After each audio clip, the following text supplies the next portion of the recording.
बाणी बिरलो विचारसी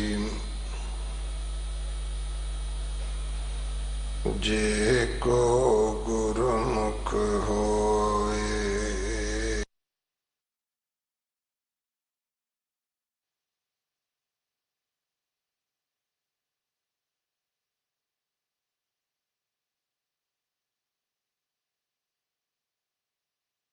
महला पहला कर दूजा एक ओंकार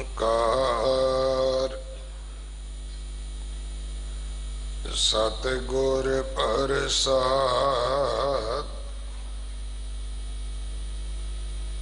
पवन पानी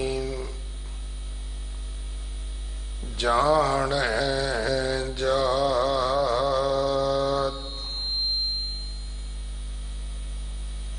काया अगन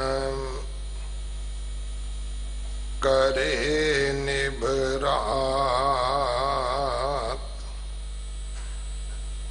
जम्मै जी जान जेताओ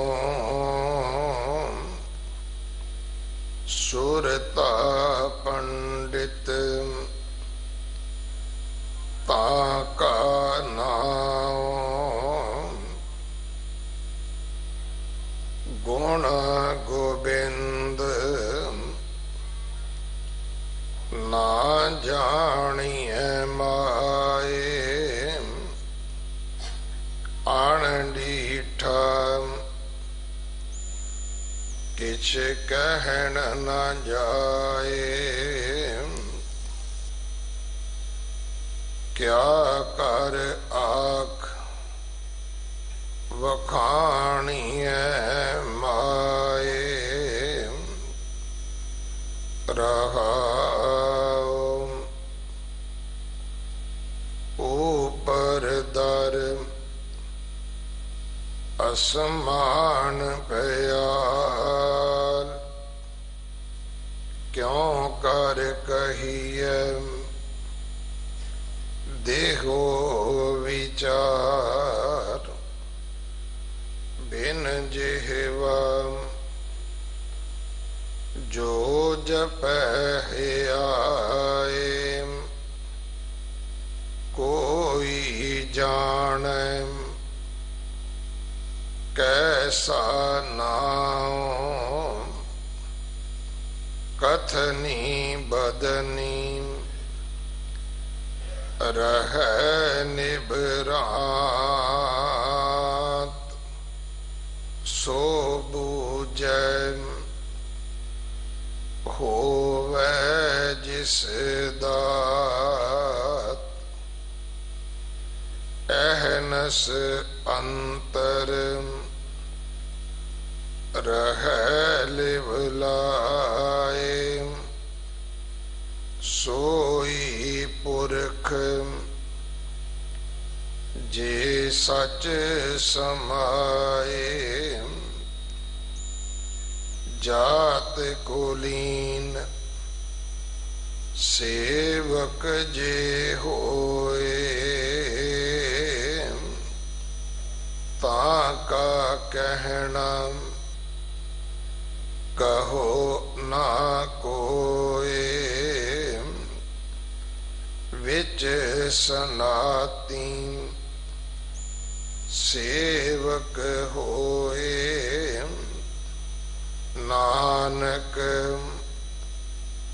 पणिया पहर सोए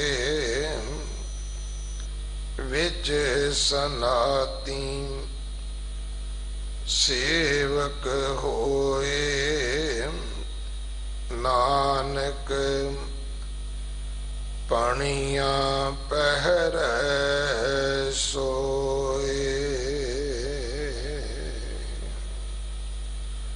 वाहिगुरु जी का खालसा वाहिगुरु जी की फतेह। इस पावन शब्द की विचार भाई निशान सिंह जी गंडीविंड हैड ग्रंथी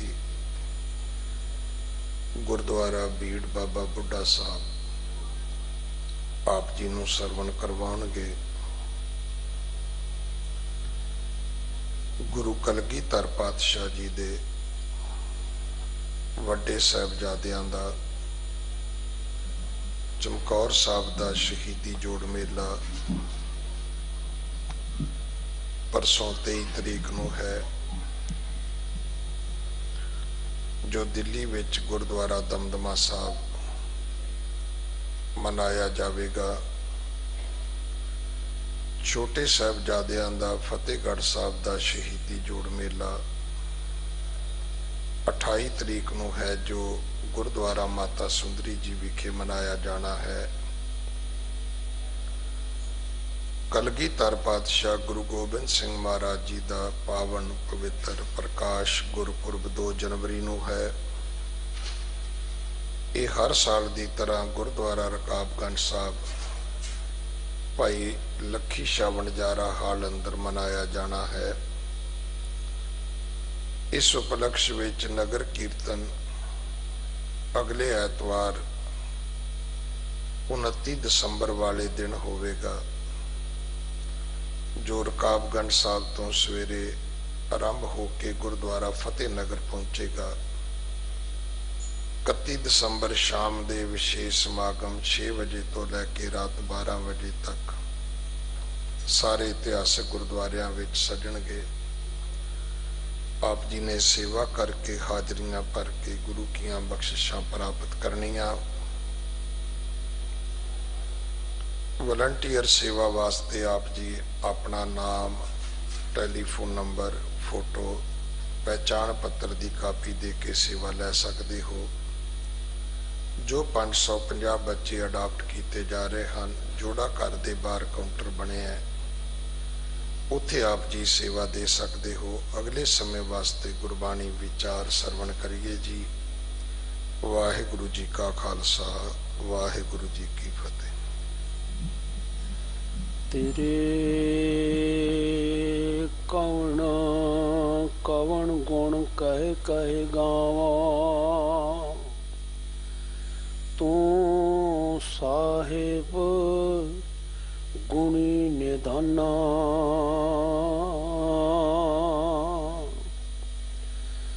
तुमरी महिमा वर्ण ना सकूं, तू ठाकुर ऊच भगवाना।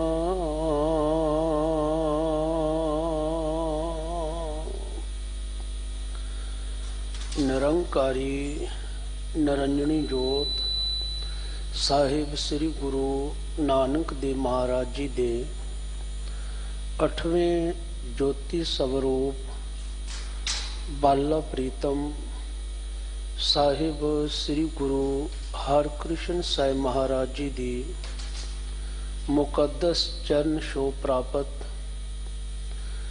गुरुद्वारा श्री बंगला साहिब जी विखे दीन दुनिया दे वाली, ज्ञान दे सागर, सर्वशक्तिमान, रूहानियत दे मुजस्मे, समुची मानवता दे रहबर, चवर छतर तख्त दे मालक, जुगो जुग अटल प्रतख ते समर्थ सतगुरु श्री गुरु ग्रंथ साहिब महाराज जी दी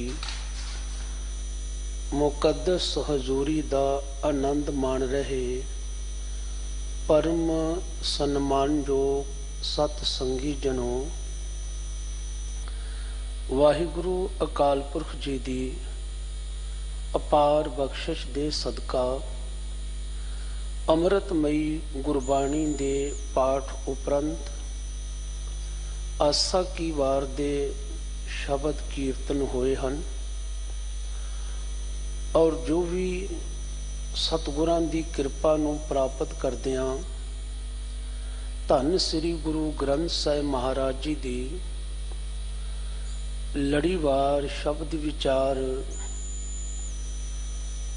ਕਥਾ ਵਿਚਾਰ ਰੋਜ਼ਾਨਾ ਹੀ ਬੜੇ ਨੇਮ ਨਾਲ ਹੁੰਦੀ ਹੈ। ਆਓ ਅੱਜ ਇਸ ਲੜੀ ਨੂੰ ਅੱਗੇ ਤੋਰਦੇ ਹਾਂ, ਜੋ ਅਸੀਂ ਪਾਵਨ ਸ਼ਬਦ ਸਿੰਘ ਸਾਹਿਬ ਗਿਆਨੀ ਰਣਜੀਤ ਸਿੰਘ ਜੀ ਹੈਡ ਗ੍ਰੰਥੀ ਗੁਰਦੁਆਰਾ ਸ੍ਰੀ ਬੰਗਲਾ ਸਾਹਿਬ ਜੀ ਦੀ ਰਸਨਾ ਤੋਂ ਸ਼੍ਰਵਣ ਕੀਤਾ ਹੈ। ਉਸ ਅੰਮ੍ਰਿਤ ਬਚਨ ਦੀ ਵਿਚਾਰ ਸਾਂਝ ਤੋਂ ਪਹਿਲਾਂ ਗੁਰੂ ਪਾਤਸ਼ਾਹ ਜੀ ਦੇ ਪਿਆਰ ਅਸੀਸ, ਜੋ ਚੜ੍ਹਦੀ ਕਲਾ ਦੀ ਪ੍ਰਤੀਕ ਵੀ ਹੈ, ਔਰ ਤਿਸ ਫਤਿਹ ਦੀ ਸਾਂਝ ਕਰੀਏ ਜੀ। ਵਾਹਿਗੁਰੂ ਜੀ ਕਾ ਖਾਲਸਾ, ਵਾਹਿਗੁਰੂ ਜੀ ਕੀ ਫਤਿਹ। ਅੱਜ ਦਾ ਪਾਵਨ ਸ਼ਬਦ ਜੋ ਸਾਹਿਬ ਸ੍ਰੀ ਗੁਰੂ ਨਾਨਕ ਦੇਵ ਮਹਾਰਾਜ ਜੀ ਦੀ ਮੁਬਾਰਕ ਰਸਨਾ ਤੋਂ ਰਾਗ ਮਲਾਰ ਦੇ ਅੰਦਰ ਉਚਾਰਨ ਕੀਤਾ ਹੋਇਆ ਹੈ, ਔਰ ਜਿਸ ਨੂੰ ਸੰਗੀਤ ਦੀ ਦੁਨੀਆ ਅੰਦਰ ਘਰ ਦੂਸਰੇ ਵਿੱਚ ਗਾਉਣ ਦੀ ਹਦਾਇਤ ਹੈ। ਅਤੇ ਇਹ ਪਾਵਨ ਸ਼ਬਦ ਸਾਹਿਬ ਸ੍ਰੀ ਗੁਰੂ ਗ੍ਰੰਥ ਸਾਹਿਬ ਮਹਾਰਾਜ ਜੀ ਦੇ ਮੁਬਾਰਕ ਅੰਗ 1256 ਦੇ ਉੱਪਰ ਸ਼ੋਭਨੀਕ ਹੈ। ਸਤਿਗੁਰੂ ਸੱਚੇ ਪਾਤਸ਼ਾਹ ਜੀ ਨੇ ਜੋ ਮਾਨਵਤਾ ਦੇ ਅੰਦਰ ਪਏ ਹੋਏ ਭਰਮ ਭੁਲੇਖੇ ਸਨ ਕਿ ਸ਼ਾਇਦ ਪਰਮਾਤਮਾ ਭਗਵਾਨ ਬਹੁਤ ਜ਼ਿਆਦੇ ਨੇ, ਕਿਉਂਕਿ ਮਨੁੱਖੀ ਤਲ ਤੇ ਜਦੋਂ ਇਸ ਨੇ ਥੋੜਾ ਜਿਹਾ ਅਧਿਆਤਮਕਵਾਦੀ ਸੋਚ ਨੂੰ ਸਮਝਣ ਦਾ ਯਤਨ ਕੀਤਾ ਤੇ ਉਸ ਵੇਲੇ ਇਸ ਇਨਸਾਨ ਨੇ ਆਪਣੇ ਆਪਣੇ ਭਗਵਾਨਾਂ ਦੇ ਅਸਥਾਨ ਤੇ ਤਿਸ ਭਗਵਾਨ ਦੇ ਨਾਮ ਵੀ ਵੱਖੋ ਵੱਖਰੇ ਬਣਾ ਲਏ। ਇਸ ਤਰ੍ਹਾਂ ਮਾਨਵਤਾ ਜਿਹੜੀ ਸੀ ਉਹ ਭਰਮ ਭੁਲੇਖਿਆਂ ਦੇ ਵਿੱਚ ਪੈ ਗਈ। ਗੁਰੂ ਨਾਨਕ ਸਾਹਿਬ ਜੀ ਨੇ ਤਰਸ ਕੀਤਾ, ਜੋ ਭਗਤੀ ਲਹਿਰ ਉੱਠੀ, ਜਿਸ ਦੇ ਵਿੱਚ ਭਗਤ ਕਬੀਰ ਸਾਹਿਬ ਜੀ, ਬਾਬਾ ਫਰੀਦ ਸਾਹਿਬ ਜੀ, ਭਗਤ ਨਾਮਦੇਵ ਜੀ, ਭਗਤ ਰਵਿਦਾਸ ਜੀ ਆਦਿ, ਇਹਨਾਂ ਸਾਰੇ ਹੀ ਮਹਾਂਪੁਰਖਾਂ ਨੇ ਅਸਾਂ ਜੀਵਾਂ ਨੂੰ ਦ੍ਰਿੜ ਕਰਵਾਇਆ ਕਿ ਜੋ ਵਾਹਿਗੁਰੂ ਅਕਾਲ ਪੁਰਖ ਹੈ ਉਹ ਇੱਕ ਹੈ, ਔਰ ਜੋ ਇੱਕ ਹੈ ਅਦੁੱਤੀ ਹਸਤੀ ਹੈ, ਉਹੀ ਸਰਬ ਵਿਆਪਕ ਹੈ। ਜਿਸ ਕਾਦਰ ਨੇ ਆਪਣੀ ਰਜ਼ਾ ਵਿੱਚ ਕੁਦਰਤ ਨੂੰ ਸਿਰਜਿਆ ਹੈ, ਉਹੀ ਇਸ ਸਿਰਜੀ ਹੋਈ ਕੁਦਰਤ ਦੇ ਵਿੱਚ ਸਮਾਇਆ ਹੋਇਆ ਵੀ ਹੈ। ਅਗਰ ਅਸੀਂ ਉਸ ਏਕ ਓੰਕਾਰ ਦੇ ਪ੍ਰੇਮ ਮਿਲਾਪ ਨੂੰ ਪ੍ਰਾਪਤ ਕਰਨਾ ਚਾਹੁੰਦੇ ਹਾਂ ਤੇ ਸਾਨੂੰ ਬਾਹਰਲੇ ਵਿਖਾਵੇ ਦੇ ਕਰਮ ਕਾਂਡ ਛੱਡ ਕੇ ਬਲਕਿ ਆਪਣੀ ਮਤ ਸਿਆਣਪ ਨੂੰ ਤਿਆਗ ਕੇ ਕੇਵਲ ਤੇ ਕੇਵਲ ਗੁਰੂ ਦੀ ਮਤ ਨੂੰ ਗ੍ਰਹਿਣ ਕਰਕੇ ਤਿਸ ਦੇ ਮੁਤਾਬਕ ਚੱਲਣ ਦੇ ਨਾਲ ਹੀ ਬਖਸ਼ਿਸ਼ ਪ੍ਰਾਪਤ ਹੋ ਸਕਦੀ ਹੈ। ਇਸ ਦੇ ਅਸੀਂ ਧਾਰਨੀ ਬਣ ਸਕਦੇ ਹਾਂ ਤੇ ਇਹ ਬਖਸ਼ਿਸ਼ ਜਿਹੜੀ ਹੈ ਕੇਵਲ ਸਤਿਗੁਰੂ ਦੇ ਕੋਲੋਂ ਹੁੰਦੀ ਹੈ, ਕਿਤਿਓਂ ਹੋਰ ਨਹੀਂ। ਗੁਰੂ ਹੀ ਕਿਰਪਾ ਕਰੇ ਤੇ ਅਸੀਂ ਉਸ ਇੱਕ ਓੰਕਾਰ ਦੇ ਪ੍ਰੇਮ ਮਿਲਾਪ ਦੇ ਪਾਤਰ ਬਣ ਸਕਦੇ ਹਾਂ। ਇੱਕ ਓੰਕਾਰ ਸਤਿਗੁਰ ਪ੍ਰਸਾਦ। ਔਰ ਸ਼ਬਦ ਦਾ ਰਹਾਉ ਵਾਲਾ ਬੰਦ ਹੈ,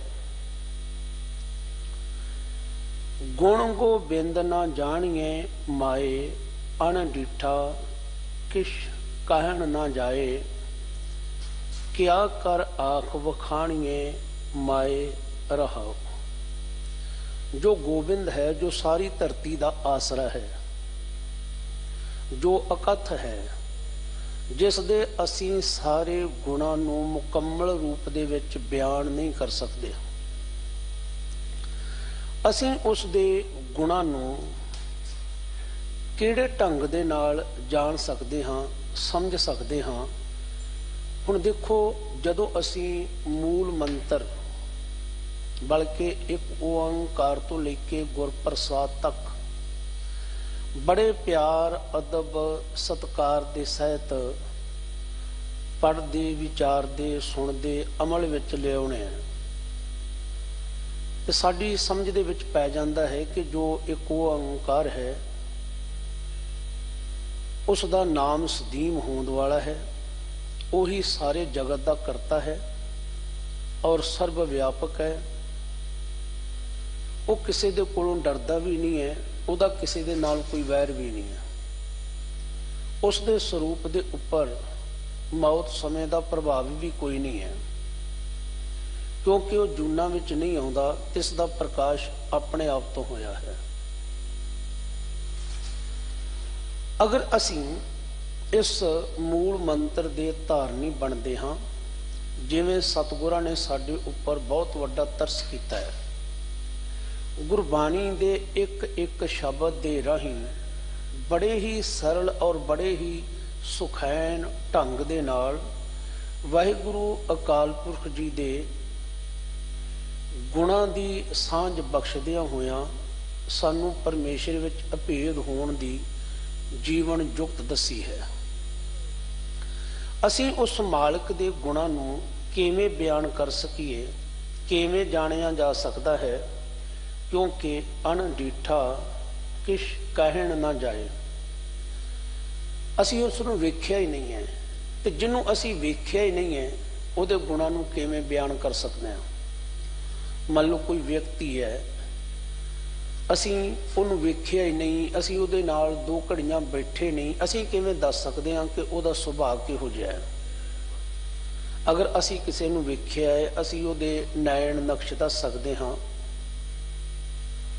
ਕਿ ਉਹਦਾ ਰੰਗ ਕਿਹੋ ਜਿਹਾ ਹੈ, ਉਹਦੇ ਨੈਣ ਨਕਸ਼ ਕਿਹੋ ਜਿਹੇ ਨੇ। ਖੈਰ, ਜਦੋਂ ਅਸੀਂ ਕੋਲ ਬੈਠਦੇ ਹਾਂ, ਉਹਦੇ ਨਾਲ ਬੈਠ ਕੇ ਅਸੀਂ ਵਿਚਾਰਾਂ ਕਰਦੇ ਹਾਂ, ਫਿਰ ਸਾਨੂੰ ਪਤਾ ਲੱਗਦਾ ਹੈ ਇਸ ਬੰਦੇ ਦੀ ਸੋਚਣੀ ਕਿਹੋ ਜਿਹੀ ਹੈ। ਫਿਰ ਅਸੀਂ ਕਹਿੰਦੇ ਬੰਦਾ ਬੜਾ ਦਿਆਲੂ ਹੈ, ਬੜਾ ਬਹਾਦਰ ਹੈ, ਬਲਕਿ ਉਹਦੇ ਜੋ ਕਰਮ ਨੇ, ਜੋ ਉਹਦੇ ਬੋਲਣ ਦਾ ਢੰਗ ਵਸੀਲਾ ਹੈ, ਅਸੀਂ ਉੱਥੋਂ ਹਿਸਾਬ ਲਾ ਲੈਂਦੇ ਹਾਂ ਕਿ ਇਸ ਬੰਦੇ ਦੇ ਵਿੱਚ ਗੁਣ ਕੀ ਹੈ ਤੇ ਔਗਣ ਕੀ ਹੈ। ਵਾਹਿਗੁਰੂ ਅਕਾਲ ਪੁਰਖ ਜੀ ਨੂੰ ਅਸੀਂ ਦੇਖਿਆ ਹੀ ਨਹੀਂ, ਅਸੀਂ ਉਹਦੇ ਗੁਣਾਂ ਨੂੰ ਕਿਵੇਂ ਬਿਆਨ ਕਰ ਸਕਦੇ ਹਾਂ, ਅਸੀਂ ਉਹਦੇ ਬਾਰੇ ਕੀ ਕਥਨ ਕਰ ਸਕਦੇ ਹਾਂ, ਉਹ ਕਿਹੋ ਜਿਹਾ ਹੈ। ਜਿਨ੍ਹਾਂ ਨੇ ਰੱਬੀ ਬਖਸ਼ਿਸ਼ ਵਾਲਿਆਂ ਉਸ ਦੇ ਦੀਦਾਰ ਕੀਤੇ ਨੇ, ਉਸ ਦੇ ਪ੍ਰੇਮ ਮਿਲਾਪ ਨੂੰ ਪ੍ਰਾਪਤ ਕੀਤਾ ਹੈ, ਉਹਨਾਂ ਦੇ ਕੋਲ ਉਹ ਲਫ਼ਜ਼ ਹੀ ਨਹੀਂ ਜਿਨ੍ਹਾਂ ਦੇ ਨਾਲ ਉਸ ਦੀ ਵਡਿਆਈ ਕਰ ਸਕਣ। ਉਹ ਇਹੀ ਕਹਿੰਦੇ ਨੇ, ਕਹਿਬੇ ਕੋ ਸੋਭਾ ਨਹੀਂ, ਦੇਖਾ ਹੀ ਪ੍ਰਵਾਨ। ਇਹਦਾ ਮਤਲਬ ਇਹ ਨਹੀਂ ਹੈ ਕਿ ਅਸੀਂ ਉਸ ਮਾਲਕ ਦੀ ਵਡਿਆਈ ਨਹੀਂ ਕਰਨੀ, ਅਸੀਂ ਉਹਦੇ ਗੁਣ ਗਾਇਣ ਨਹੀਂ ਕਰਨੇ।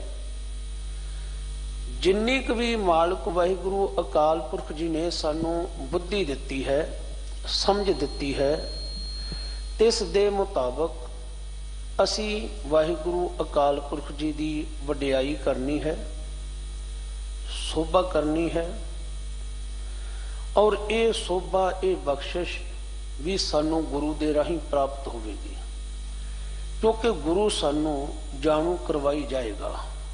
ਬਹੁਤ ਸਾਰੀਆਂ ਵਸਤਾਂ ਇਹੋ ਜਿਹੀਆਂ ਨੇ ਜਿਨ੍ਹਾਂ ਬਾਰੇ ਸਾਨੂੰ ਪਤਾ ਨਹੀਂ ਹੈ, ਅਸੀਂ ਦੇਖੀਆਂ ਜ਼ਰੂਰ ਹੋਣਗੀਆਂ, ਪਰ ਜਿਹੜਾ ਇਹਨਾਂ ਨੂੰ ਬਣਾਉਣ ਵਾਲਾ ਹੈ, ਜਿਹੜਾ ਇਹਨਾਂ ਨੂੰ ਚਲਾਉਣ ਵਾਲਾ ਹੈ, ਉਹ ਸਾਨੂੰ ਇੱਕ ਇੱਕ ਗੱਲ ਕਰਕੇ ਸਮਝਾ ਦਿੰਦਾ ਹੈ। ਜੋ ਗੁਰੂ ਹੈ ਉਹ ਸਾਨੂੰ ਗੁਣ ਗਾਇਨ ਕਰਨ ਵਾਸਤੇ ਪ੍ਰੇਰਨਾ ਦਿੰਦਾ ਹੈ। ਫਿਰ ਅਸੀਂ ਜਦੋਂ ਉਹਦੇ ਗੁਣਾਂ ਨੂੰ ਵੇਖਦੇ ਹਾਂ, ਵਾਚਦੇ ਹਾਂ, ਸਮਝਦੇ ਹਾਂ, ਤੇ ਕਿਆ ਕਰ ਆਖ ਵਖਾਣੀਏ ਮਾਏ ਹੇ ਮਾਂ, ਮੈਂ ਕੀ ਕਹਿ ਕੇ ਉਸ ਨੂੰ ਬਿਆਨ ਕਰਾਂ। ਉਹ ਤਾਂ ਹੈ ਹੀ ਬੜਾ ਸਮਰੱਥ ਹੈ। ਮੈਂ ਤਾਂ ਕੇਵਲ ਉਸ ਮਿਸ਼ਰੀ ਦੇ ਪਹਾੜ ਦੇ ਵਿੱਚੋਂ ਇੱਕ ਕੀਟੀ ਦੀ ਤਰ੍ਹਾਂ ਜਿੰਨਾ ਕੁਝ ਮੇਰੇ ਮੁਖ ਵਿੱਚ ਪੈਂਦਾ ਹੈ, ਮੈਂ ਉਸ ਨੂੰ ਲੈ ਕੇ ਤੁਰ ਪੈਂਦਾ ਹਾਂ। ਪਰ ਮਨੁੱਖ ਨੇ ਉਸ ਵਾਹਿਗੁਰੂ ਜੀ ਦੇ ਗੁਣਾਂ ਨੂੰ ਗਾਇਨ ਕਰਨ ਦੀ ਬਜਾਏ, ਉਸ ਦੇ ਨਾਲ ਜਾਣ ਪਹਿਚਾਣ ਬਣਾਉਣ ਦੀ ਬਜਾਏ, ਮਾਨਵਤਾ ਨੂੰ ਧਰਮ ਦੇ ਨਾਮ ਦੇ ਉੱਪਰ, ਜਾਤ ਵਰਨ ਦੇ ਨਾਮ ਦੇ ਉੱਪਰ ਦੁਫੇੜ ਕਰਕੇ ਰੱਖ ਦਿੱਤਾ, ਵੰਡ ਕੇ ਰੱਖ ਦਿੱਤਾ। ਜਦੋਂ ਅਸੀਂ ਇਸ ਗੱਲ ਨੂੰ ਸਮਝਦੇ ਹਾਂ ਕਿ ਮਨੁੱਖ ਨੂੰ ਜਦੋਂ ਥੋੜਾ ਜਿਹਾ ਆਪਣੀ ਸਮਝ ਪਈ, ਕਿਉਂਕਿ ਆਦਿ ਕਾਲ ਤੋਂ ਮਨੁੱਖ ਨੂੰ ਜਦੋਂ ਇਹ ਮਨੁੱਖੀ ਜੀਵਨ ਮਿਲਿਆ ਤੇ ਇਸ ਜੀਵਨ ਜਿਉਣ ਦੀਆਂ ਬਹੁਤ ਸਾਰੀਆਂ ਲੋੜਾਂ ਸਨ, ਅੱਜ ਵੀ ਨੇ। ਇਹਨਾਂ ਲੋੜਾਂ ਨੂੰ ਕਿਵੇਂ ਪ੍ਰਾਪਤ ਕੀਤਾ ਜਾਵੇ?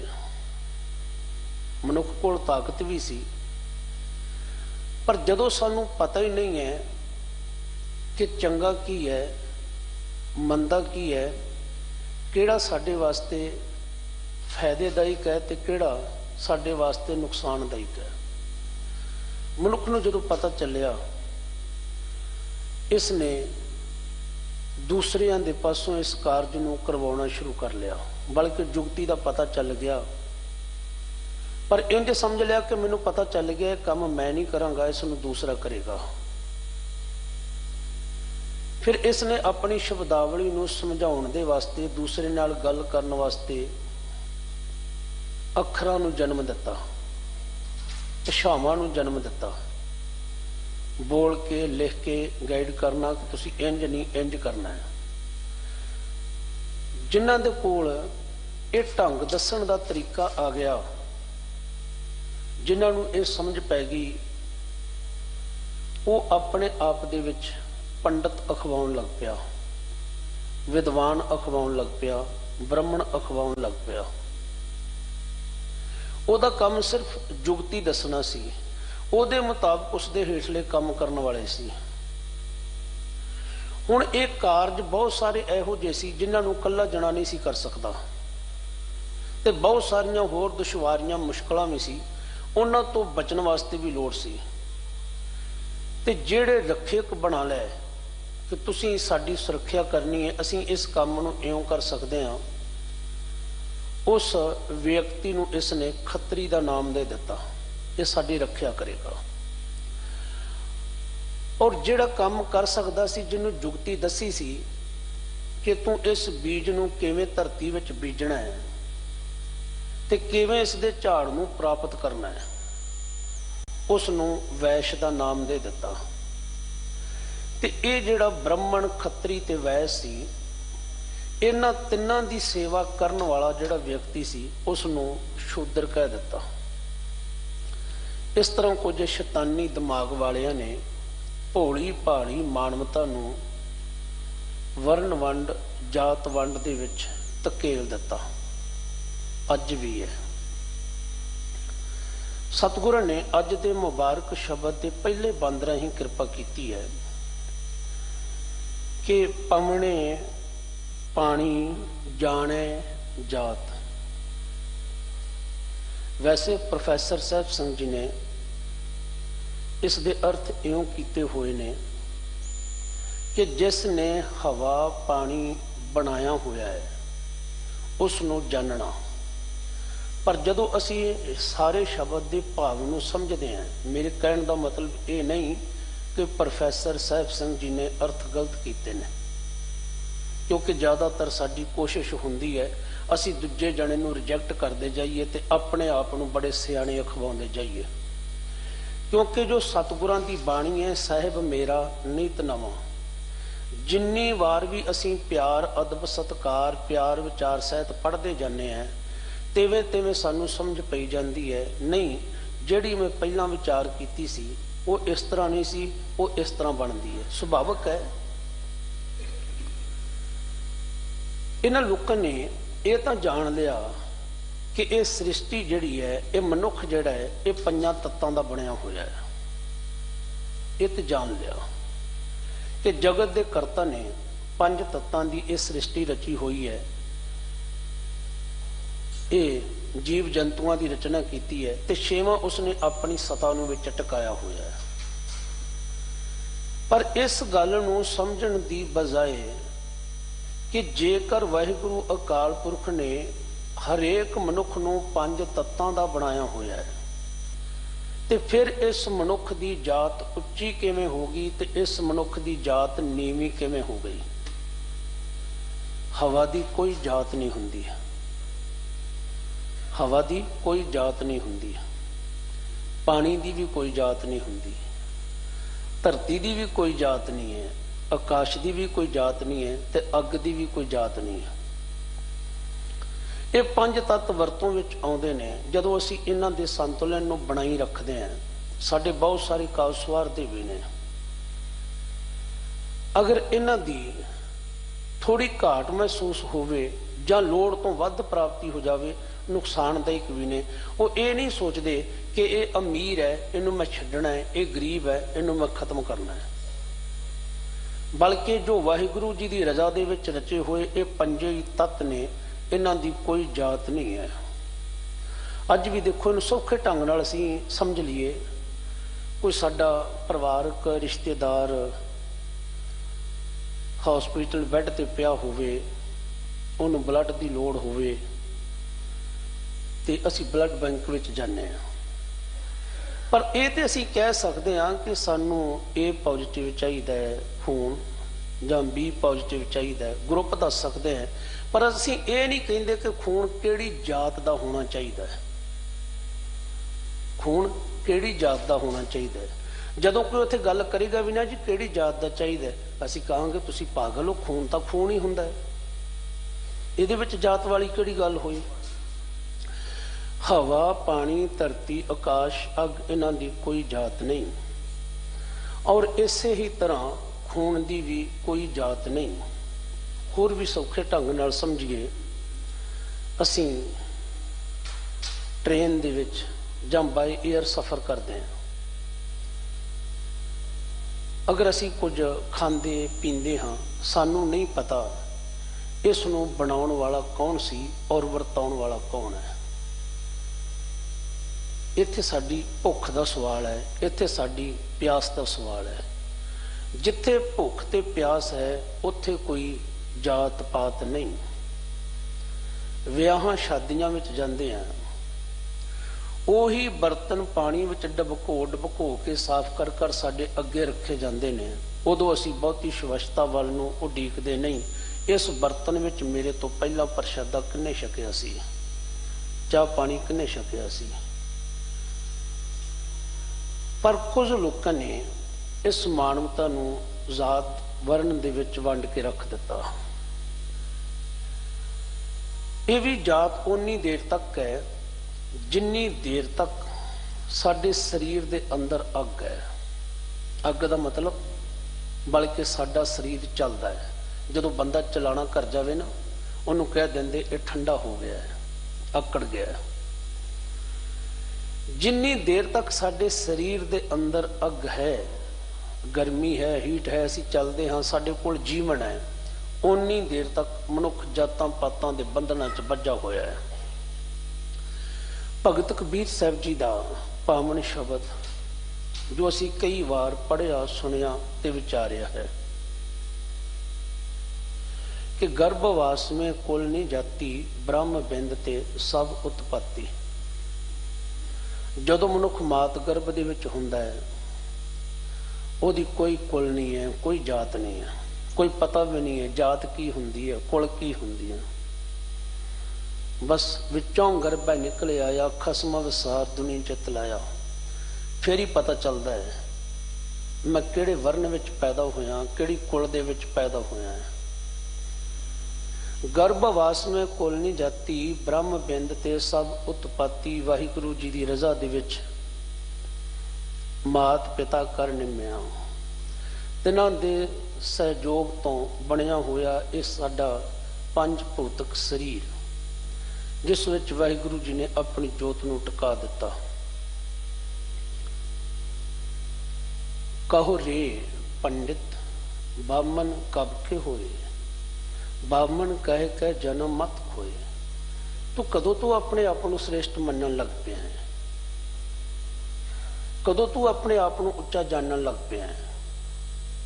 ਕਹੋ ਰੇ ਪੰਡਿਤ ਬਾਮਨ ਕਬ ਕੇ ਹੋਏ, ਬਾਮਨ ਕਹਿ ਕੇ ਜਨਮ ਮਤ ਖੋਏ ਰਹਾਓ। ਜਾਓ ਤੂੰ ਬ੍ਰਾਹਮਣ ਬ੍ਰਾਹਮਣੀ ਜਾਇਆ, ਤੋ ਆਨ ਬਾਟ ਕਾਹੇ ਨਹੀਂ ਆਇਆ।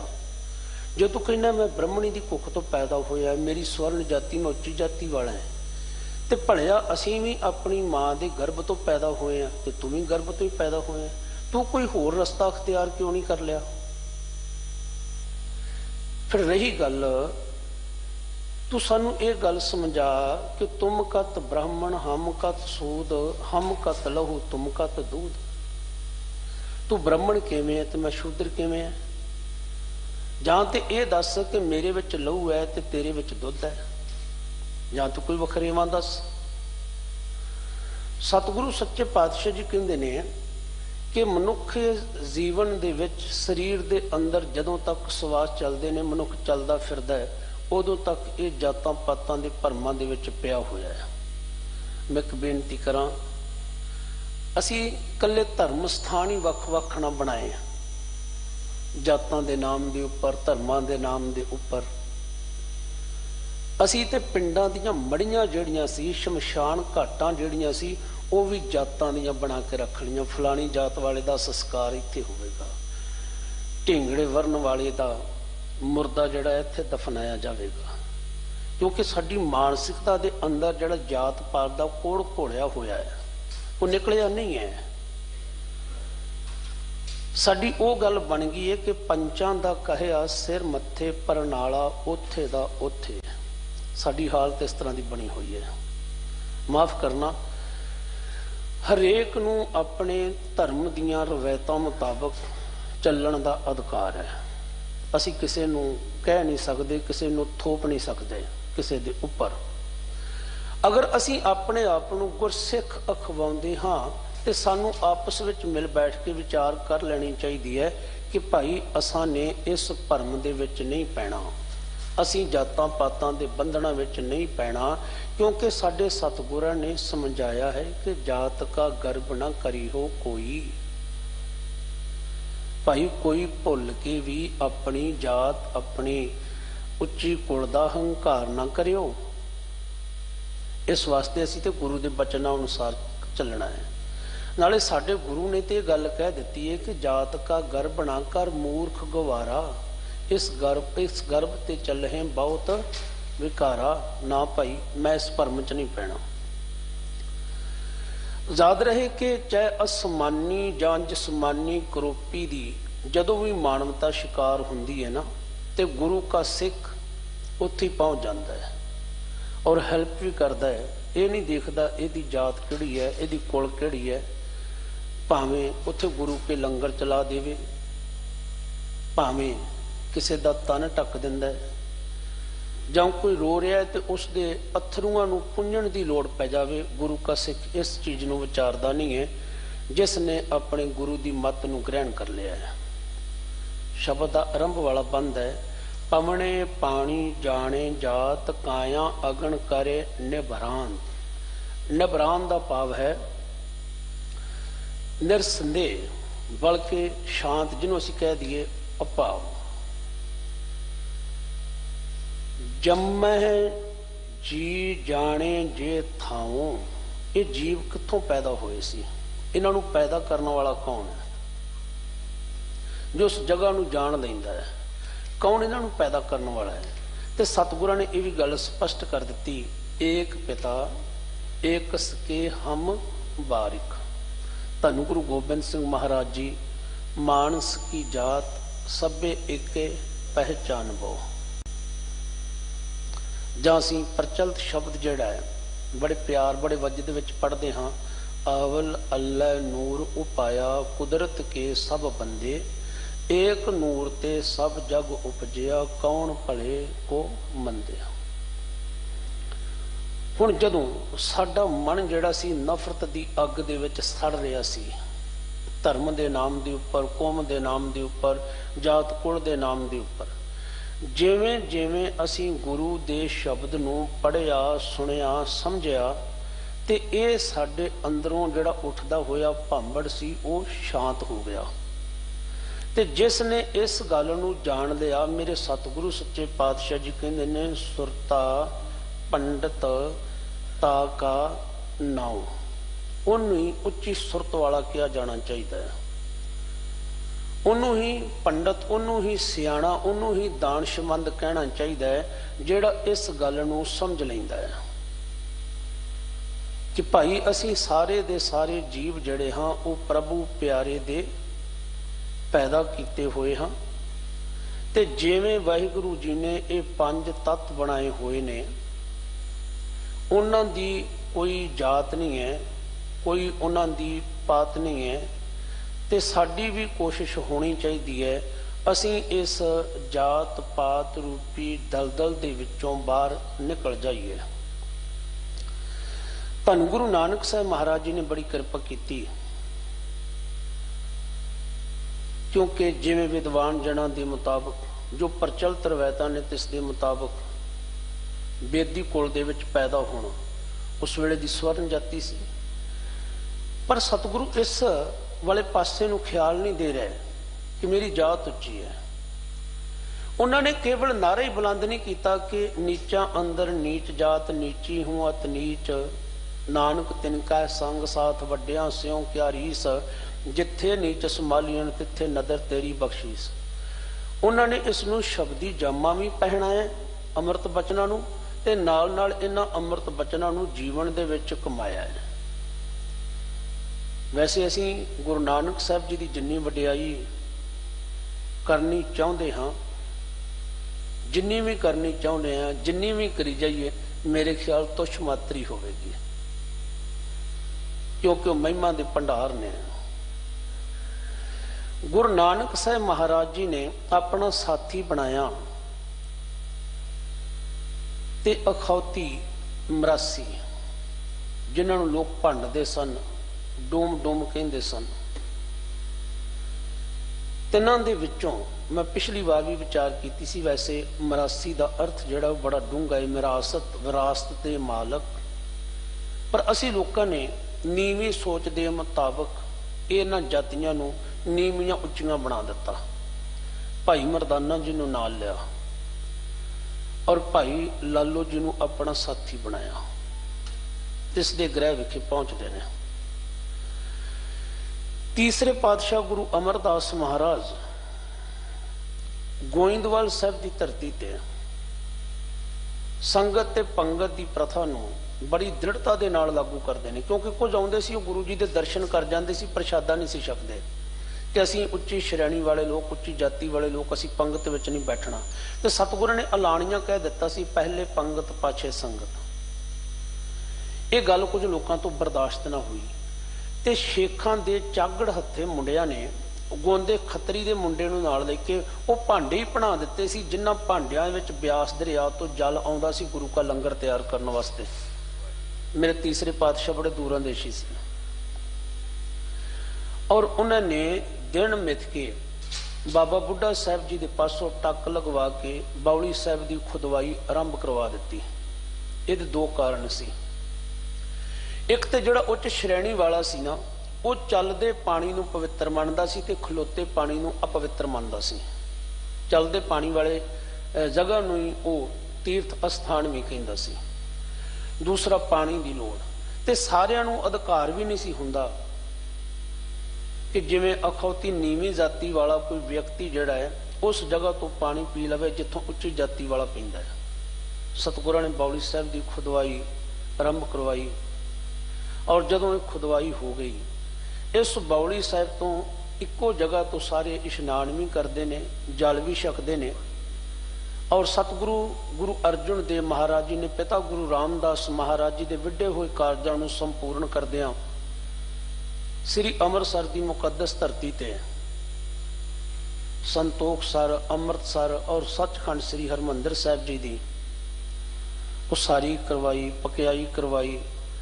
ਇੱਕ ਹੋਰ ਬੇਨਤੀ ਕਰਾਂ, ਤਰਨ ਤਾਰਨ ਸਾਹਿਬ ਵਾਲਾ ਪਾਵਨ ਸਰੋਵਰ ਜੋ 1590 ਦੇ ਵਿੱਚ ਨਗਰ ਵਸਾਇਆ ਗਿਆ ਸੀ ਤਰਨ ਤਾਰਨ, ਉੱਥੇ ਸਤਿਗੁਰਾਂ ਨੇ ਇੱਕ ਬੜੀ ਵੱਡੀ ਬਖਸ਼ਿਸ਼ ਕੀਤੀ ਸੀ। ਜਿਵੇਂ ਕੋੜੀ ਤੋਂ ਸਾਰੇ ਨਫ਼ਰਤ ਕਰਦੇ ਨੇ, ਤੇ ਸਤਿਗੁਰਾਂ ਨੇ ਇਹ ਪਾਵਨ ਸਰੋਵਰ ਬਣਵਾ ਦਿੱਤਾ ਤੇ ਜੋਗੀ ਦੇ ਵੱਲੋਂ ਦਿੱਤਾ ਹੋਇਆ ਰਸਾਇਣ ਜਿਹੜਾ ਸੀ ਉਹ ਸਾਰਾ ਹੀ ਪਾ ਦਿੱਤਾ। ਬਲਕਿ ਇਹ ਭਾਵਨਾ ਵੀ ਸੀ ਤੇ ਇਹ ਸੱਚ ਵੀ ਹੈ। ਗੱਲ ਹੈ ਆਪੋ ਆਪਣੇ ਅਕੀਦੇ ਦੀ, ਸਾਡਾ ਗੁਰੂ ਤੇ ਭਰੋਸਾ ਕਿੰਨਾ ਕੁ ਹੈ।